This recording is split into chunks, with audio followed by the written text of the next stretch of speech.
നമ്മൾക്കറിയാം, ഈ കഴിഞ്ഞ രണ്ടാം യു പി എ സർക്കാർ അധികാരത്തിൽ വന്നതിന് ശേഷം ഏകദേശം ഒരു 20ഓളം പ്രാവശ്യം തന്നെ പെട്രോൾ, ഡീസൽ, അതുപോലെ തന്നെ പാചകവാതകത്തിനെല്ലാം വില വർദ്ധിക്കുന്ന ഒരു സാഹചര്യമാണ് ഉണ്ടായിരുന്നത്. ഇന്ന് നിലവിൽ വിലക്കയറ്റം കൊണ്ട് പൊറുതിമുട്ടുന്ന ജനജീവിതം ദുസ്സഹമായ ഒരു സാഹചര്യത്തിലാണ് വീണ്ടും ഡീസലിനും അതുപോലെ തന്നെ മണ്ണെണ്ണയ്ക്കും പാചകവാതകത്തിനെല്ലാം വില കൂട്ടിയിരിക്കുന്നത്. ഈ വിലവർദ്ധനവ് വീണ്ടും ജനജീവിതം ദുസ്സഹമാക്കുന്ന ഒരു സാഹചര്യമാണ് ഇന്ന് ഇന്ത്യ മഹാരാജ്യത്ത് ഉണ്ടാവുന്നത്. ഈ വിലവർദ്ധനവെല്ലാം തന്നെ ഏറ്റവും കൂടുതൽ പ്രതികൂലമായി ബാധിക്കുന്നത് കേരള സംസ്ഥാനത്തെയാണ്.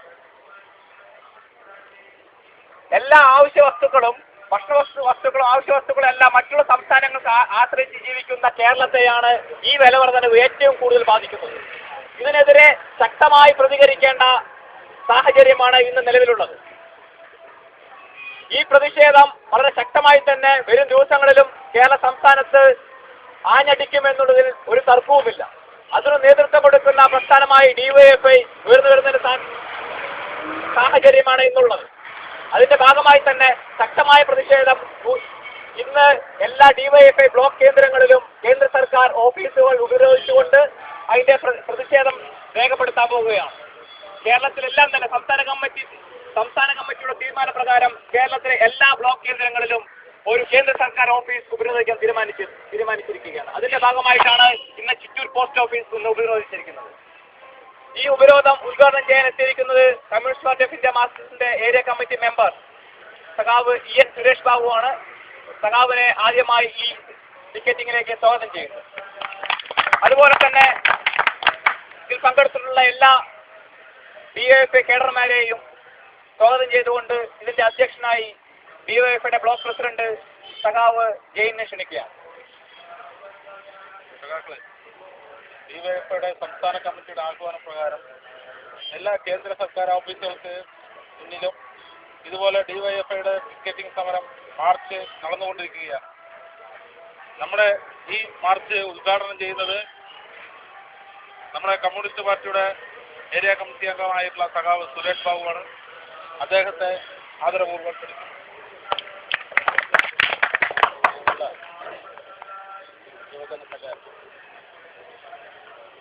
DYFIയുടെ കമ്മിറ്റിയുടെ ആഹ്വാനമനുസരിച്ച് ഇന്ന് ബ്ലോക്ക് കേന്ദ്രങ്ങളിലെ കേന്ദ്ര സർക്കാർ ഓഫീസുകൾ ഉപരോധം നടത്തണമെന്ന് പ്രഖ്യാപിച്ചു. അതിനടിസ്ഥാനമായിട്ടുള്ള കാരണം ഇന്ത്യ രാജ്യത്തിലെ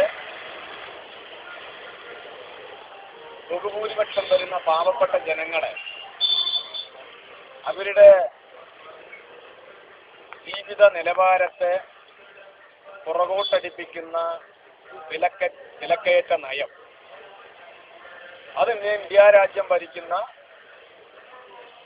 കോൺഗ്രസ് നേതൃത്വം കൊടുത്ത് ഭരിച്ചുകൊണ്ടിരിക്കുന്ന രണ്ടാമത്തെ UPA സർക്കാർ തോന്നുന്നത് പോലെ പെട്രോളിയം ഉൽപ്പന്നങ്ങളുടെ വില വർദ്ധിപ്പിച്ചുകൊണ്ട് അതിനുള്ള അവകാശം പെട്രോളിയം കമ്പനികൾക്ക് നൽകിക്കൊണ്ടുള്ള നയം ഇന്ത്യ രാജ്യത്ത് സ്വീകരിച്ചിരിക്കുകയാണ്. നമുക്കറിയാലോ, ഈ രാജ്യത്ത് രണ്ടാമത് UPA സർക്കാർ വന്നതിന് ശേഷം എത്ര തവണയാണ് പെട്രോളിയം ഉൽപ്പന്നങ്ങളുടെ വില വർദ്ധിച്ചത് എന്ന് ഒരുപക്ഷെ നമ്മളുടെ ഓർമ്മയിൽ പോലും നിലനിൽക്കുന്ന കാര്യമല്ല. ഒരു ദിവസം കടന്നെനിക്കുമ്പോൾ പത്രവാർത്തയിലൂടെയോ അല്ലെങ്കിൽ ദൃശ്യമാധ്യമങ്ങളിലൂടെയാണ് നമ്മൾ അറിയുന്നത് ഇന്ന് പെട്രോളിന് 3 രൂപ വില വർദ്ധിച്ചു, ഇന്നലെ ഡീസലിന് 3 രൂപ വില വർദ്ധിച്ചു, പാചകവാതകത്തിന് 50 രൂപ വില വർദ്ധിക്കുന്നു. അതുപോലെ മണ്ണെണ്ണയ്ക്ക് പോലും വില വർദ്ധിപ്പിക്കുന്ന ഒരു സമീപനം ഈ സർക്കാർ സ്വീകരിച്ചുകൊണ്ടിരിക്കുക. ഈ സർക്കാരിനെ നിയന്ത്രിക്കുന്ന ലോബികൾ എന്ന് പറയുന്നത് പെട്രോളിയം കമ്പനികളാണ്. ഇവിടെ പെട്രോളിയം മന്ത്രിയെ നിശ്ചയിക്കുന്നത് പോലും ഈ രാജ്യത്തെ പെട്രോളിയം ഉൽപ്പന്നങ്ങൾക്ക് കരാർ എടുത്തിട്ടുള്ള പെട്രോളിയം കമ്പനികളുടെ മുതലാളിമാരാണ്. അങ്ങനെ ഈ രാജ്യത്തെ പാവപ്പെട്ടവന്റെ ജീവിതത്തെ ബാധിക്കുന്ന വില നിലവാരം പിടിച്ചു നിർത്തേണ്ട സർക്കാർ ആ വില നിലവാരത്തിന് തോന്നിയതുപോലെ വില കൂട്ടാനുള്ള ഒരു അവകാശം ഈ രാജ്യത്ത് കേന്ദ്ര സർക്കാരിന്റെ ഭാഗത്ത് ഉണ്ടാകുന്ന നയ സമീപനത്തിന്റെ ഭാഗമായി തുടരുകയാണ്. നമുക്കറിയാലോ, ഇതിനു മുമ്പ് ഒന്നാമത് UPA ഗവൺമെന്റ് ഭരിച്ചിട്ടുണ്ടായിരുന്നു. ആ ഗവൺമെന്റിന്റെ ഒരു പ്രത്യേകത എന്താ? ആ ഗവൺമെന്റിന്റെ പ്രത്യേകത ഇടതുപക്ഷ പാർട്ടികള് അന്ന് BJP അധികാരത്തിൽ വരാതിരിക്കാനുള്ള പിന്തുണ സർക്കാരിന് കൊടുത്തു. ആ സർക്കാർ 5 വർഷക്കാലം ഭരിച്ചു. അതിൽ 4.5 വർഷക്കാലവും ഇടതുപക്ഷ പാർട്ടികളുടെ പിന്തുണയുണ്ടായിരുന്നു.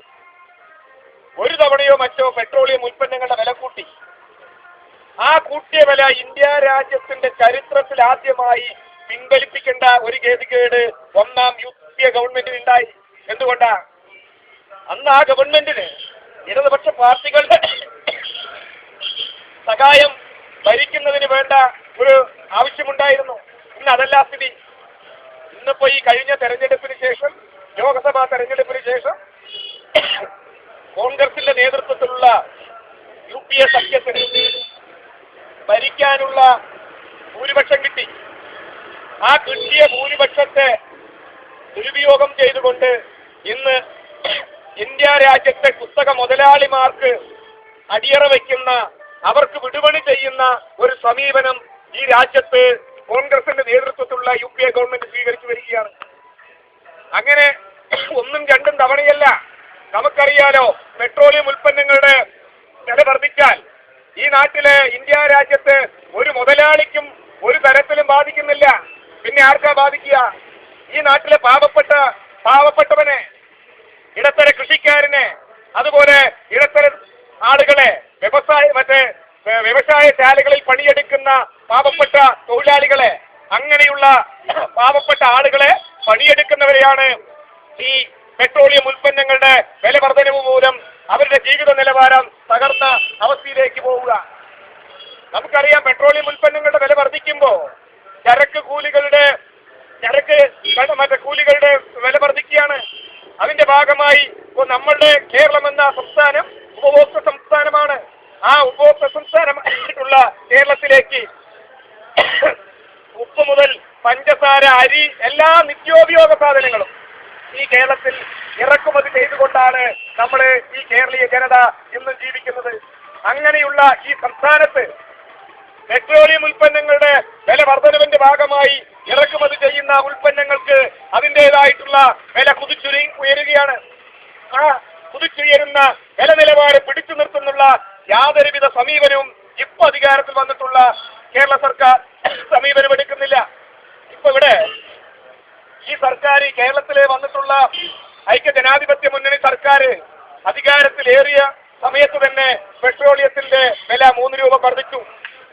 ആ പെട്രോളിയത്തിന്റെ വില വർദ്ധിച്ചപ്പോ കോൺഗ്രസിന്റെ ആദ്യത്തെ ക്യാബിനറ്റ് കൂടി തീരുമാനിച്ചു, ഇതാ കേരളത്തിലെ നികുതി ഒഴിവാക്കി. അങ്ങനെ 75 പൈസ ഒഴിവാക്കി എന്നാണ് കോൺഗ്രസിന്റെ നേതൃത്വത്തിലുള്ള കേരള ഭരണം അവകാശപ്പെടുന്നത്. എന്നാൽ ഇന്നലെ ഉണ്ടായിട്ടുള്ള വർധനവ് മണ്ണെണ്ണയ്ക്ക് വില കൂട്ടി, ഡീസലിന് 3 രൂപ കൂട്ടി. അതുപോലെ തന്നെ എല്ലാ കുടുംബങ്ങളിലും ഉപയോഗിക്കുന്ന പാചകവാതകത്തിന് ഒറ്റയടിക്ക് 50 രൂപയാണ് ഇന്ന് ഈ രാജ്യത്ത് ഈ കേന്ദ്ര സർക്കാർ വില കൂട്ടുന്നതിന് വേണ്ടി എടുത്തിട്ടുള്ള തീരുമാനം. എങ്ങനെയാണ് കേരളത്തിലെ ജനങ്ങളെ ഇനി സഹായിക്കാൻ കഴിയുക? കേരളത്തിലെ ജനങ്ങൾ ഇന്നലെ വരെ ഇടതുപക്ഷ ജനാധിപത്യ മുന്നണിയായിരുന്നു ഈ കേരളം ഭരിച്ചിരുന്നത്. അപ്പൊ നമുക്ക് പറയാം, കേന്ദ്രത്തിൽ നിന്ന് തന്നില്ല, അല്ലെങ്കിൽ കേന്ദ്രത്തിൽ നിന്ന് ഇടതുപക്ഷ ജനാധിപത്യ മുന്നണി സർക്കാരിനോട് ഒരു നല്ല സമീപനമല്ല. കേരളത്തിന് അവകാശപ്പെട്ട ഒരു സാധനങ്ങളും അല്ലെങ്കിൽ അവകാശപ്പെട്ട ഒരു കാര്യങ്ങളും ചെയ്തു തരാത്ത ഒരു സർക്കാരാണ് കേന്ദ്രം ഭരിക്കുന്നത് എന്ന് പറയാം. അങ്ങനെയുമെങ്കിലും കുറ്റപ്പെടുത്തുന്ന ഒരു സാഹചര്യം ഇടതുപക്ഷ ജനാധിപത്യ മുന്നണി സർക്കാർ ഭരിക്കുമ്പോണ്ടായിരുന്നു. എന്നാൽ ഇപ്പോൾ അതല്ല സ്ഥിതി. ഇന്ന് കേന്ദ്രം ഭരിക്കുന്നതും കേരളം ഭരിക്കുന്നതും ഒരേ സർക്കാരാണ്. കേന്ദ്രം ഭരിക്കുന്ന കോൺഗ്രസിന്റെ നേതൃത്വത്തിലുള്ള അതേ സർക്കാരാണ്, അതേ സ്വഭാവമുള്ള ഒരു സർക്കാരാണ് ഇന്ന് കേന്ദ്രം ഭരിക്കുന്നത്.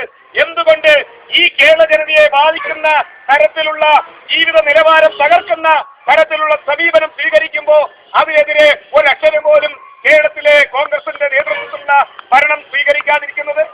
ആ രൂപത്തിലുള്ള നയ സമീപനം ഇവർ എന്തുകൊണ്ട് എടുക്കുന്നില്ല?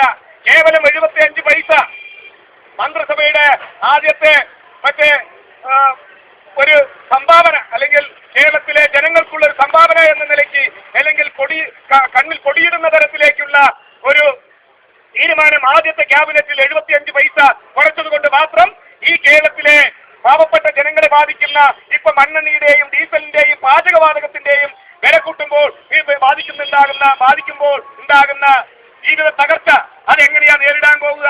അതിനുള്ള പ്രതിപതി ഈ രാജ്യം ഭരിക്കുന്ന യുപി സർക്കാരിനെതിരെയുള്ള അതിശക്തമായിട്ടുള്ള ചെറുത്തുനിൽപ്പാണ്. ഈ സമീപനം സ്വീകരിക്കുന്ന പെട്രോളിയം കമ്പനികൾക്ക് തോന്നുന്നത് പോലെ വില കൂട്ടാൻ അംഗീകാരം കൊടുക്കുന്ന കേന്ദ്ര സർക്കാരിനെതിരെയുള്ള അതിശക്തമായിട്ടുള്ള സമര പോരാട്ടങ്ങളാണ്. ആ പോരാട്ടത്തിന് ഈ കേരളം ഭരിച്ചുകൊണ്ടിരിക്കുന്ന കോൺഗ്രസോ അതുപോലുള്ള യൂത്ത് കോൺഗ്രസോ ഇന്നലെ വരെ തെരുവോരങ്ങളിൽ മറ്റേ ഇടതുപക്ഷ ജനാധിപത്യ മുന്നണി സർക്കാരിനെ കുറ്റം പറഞ്ഞുകൊണ്ട് മുദ്രാവാക്യം വിളിച്ച യൂത്ത് കോൺഗ്രസ് ഈ കേരളത്തിലെ പാവപ്പെട്ടവരെ ദ്രോഹിക്കുന്ന നിലപാട് സ്വീകരിക്കുന്ന ഈ കേന്ദ്ര സർക്കാരിന്റെ സമീപനത്തിനെതിരെ സമരത്തിന് തയ്യാറാവണം. അതുപോലെ തന്നെ ഈ രാജ്യത്തെ മുഴുവൻ ജനവിഭാഗങ്ങളെയും ബാധിക്കുന്ന ഈ ജീവൽ പ്രശ്നങ്ങളെ ഉയർത്തിപ്പിടിച്ചുകൊണ്ട് ഈ കേന്ദ്ര നയത്തിന്റെ ഈ നയത്തിനെതിരെയുള്ള സമരം ശക്തമാക്കണമെന്നാണ് ഡിവൈഎഫ്ഐയുടെയും പുരോഗമന പ്രസ്ഥാനങ്ങളുടെയും അഭിപ്രായം. അതുകൊണ്ട് തന്നെ ഇത് കേവലം ഒരു ചെറിയ സമരമായി കാണാതെ ഡിവൈഎഫ്ഐ രംഗത്തുള്ള മുഴുവൻ യുവജനങ്ങളെയും യുവതികളെയും സംഘടിപ്പിച്ചുകൊണ്ട് രണ്ടാമത്തെ ഘട്ടത്തിലുള്ള ഒരു സമരത്തിലേക്ക് എത്രയും വേഗം പോകേണ്ട ഗതികേട് കേരളത്തിലെ ഡിവൈഎഫ്ഐക്കുണ്ട്, പുരോഗമന പ്രസ്ഥാനങ്ങൾക്കുണ്ട്. നിങ്ങൾ ഇനി വരാൻ പോകുന്ന സമരങ്ങൾ അത് ശക്തമാക്കുന്ന കേന്ദ്ര ഗവൺമെന്റിനെതിരെയുള്ള ഈ നയസമീപനത്തിനെതിരെയുള്ള ഈ രാജ്യത്തെ കുത്തക മുതലാളിമാരെ പെട്രോളിയം മുതലാളിമാരെ സഹായിക്കുന്ന തരത്തിലുള്ള സമീപനങ്ങൾ വീണ്ടും ആവർത്തിച്ചെടുക്കുന്ന ഈ തീരുമാനം തിരുത്തുന്നതുവരെ കേരളത്തിലെ ഈ ഡിവൈഎഫ്ഐയും പുരോഗമന പ്രസ്ഥാനങ്ങളും സമരരംഗത്തുണ്ടാകും. ഇത് പിൻവലിക്കുന്നതുവരെ പാവപ്പെട്ട ജനങ്ങളുടെ പാചകവാതകത്തെയും അതുപോലെ ഡീസലിനും പെട്രോളിയത്തിനും മണ്ണെണ്ണയ്ക്കും വില കൂട്ടിക്കൊണ്ട് പാവങ്ങളെ ബാധിക്കുന്ന ഈ തരത്തിലുള്ള ജീവിത നിലവാര തകർച്ചയിലേക്ക് തള്ളിവിടുന്ന ഈ സമീപനത്തിന് എതിരായിട്ടുള്ള പൊതുവായിട്ടുള്ള ഒരു ചെറുത്തുനിൽപ്പ് ഉയർത്തിക്കൊണ്ടുവരുന്ന തരത്തിലുള്ള എല്ലാ സാഹചര്യങ്ങളും ഇന്ന് കേന്ദ്ര ഗവൺമെന്റിന്റെ ഭാഗത്തുനിന്നുണ്ട്. ആ ഗവൺമെന്റിന്റെ സമീപനത്തിനെതിരെ ഡിവൈഎഫ്ഐയുടെ തുടക്കം കുറിച്ച ഈ സമരത്തിൽ പങ്കെടുത്ത മുഴുവൻ ഡിവൈഎഫ്ഐയുടെ കേഡർമാർക്കും സഖാക്കൾക്കും സിപിഎമ്മിന്റെ ഏരിയ കമ്മിറ്റിക്ക് വേണ്ടി അഭിവാദ്യം ചെയ്തുകൊണ്ട് ഞാൻ നിർത്തുന്നു. അഭിവാദ്യം.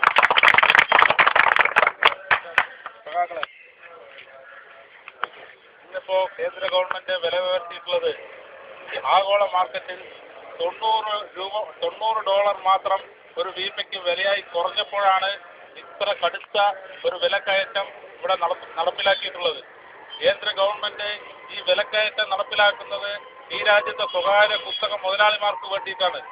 അപ്പോൾ ഇതിനെതിരായി ഇനി നിരവധി സമര പോരാട്ടങ്ങൾ ഡിവൈഎഫ്ഐ പോലെയുള്ള പുരോഗമന പ്രസ്ഥാനങ്ങൾ ഏറ്റെടുത്ത് നടത്തേണ്ടതായിട്ടുണ്ട്. ആ സമര പോരാട്ടങ്ങൾക്ക് നേതൃത്വം കൊടുക്കുമ്പോൾ ഈ രണ്ടാം ഘട്ടം സമരം അതിശക്തമായ സമരമാണ് ഉയർന്നു വരാൻ വേണ്ടി പോകുന്നത്. ആ സമരങ്ങളിലെല്ലാം പൂർവാധികം ആവേശത്തോടുകൂടി നമ്മൾ പ്രതികരിക്കുമെന്ന് ഉറക്കെ പ്രഖ്യാപിച്ചുകൊണ്ട് ഈ മാർച്ചിന് നന്ദി പറയുന്നതിന് വേണ്ടി സഖാവ് ഹരീനെ കേരളത്തിലുടനീളം നടക്കുന്ന പോസ്റ്റ് ഓഫീസ് മാർച്ച് വിലക്കയറ്റത്തിനെതിരെ നടത്തുകയാണ്.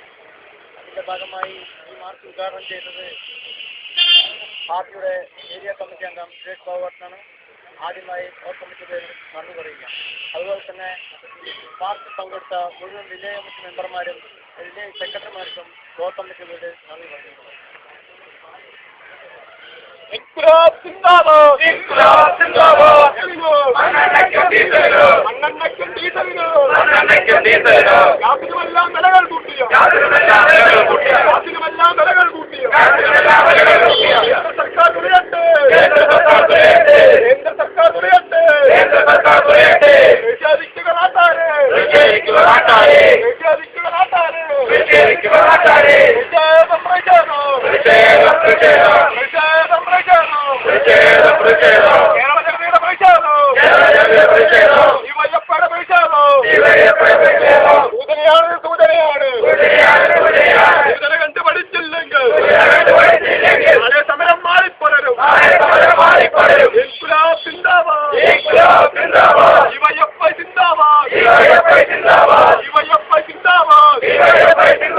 കേന്ദ്രം വാഴും സർക്കാർ